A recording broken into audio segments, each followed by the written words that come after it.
město spí a zhasnou světla, nad hradbami stoupá mlha bledá.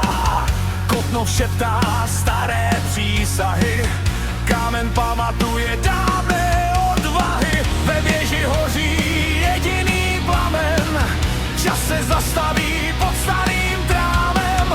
Nikdo neví, kdo tam právě dí, jen vítr starou píseň dopoví. Strážce Kotnova nikdy nespí, v očích hvězdy, v srdci blesky zní. Chrání město před tmou i lží, dokud lužnice tiše proudí. Strážce Kotnova pevně stojí, ani století ho nezlomí.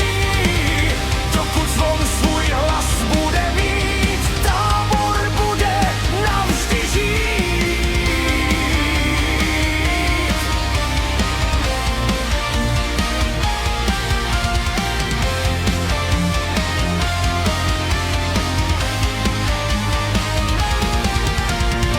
Po dlažbě kráčí stín bez jména, v ruce meč a tvář jak z kamene. Slyší kroky dávných rytířů, jejich sliby ukryté ve větru. Když se nad Jordánem rozední, ztratí se jak ranní tajemství. Jen havran krouží nad věží dál, jako by všechno dobře znal. Nehledej ho za bílého dne, jen noc otevře staré brány. Kdo věří odvaze a naději, uslyší zvony bez volání.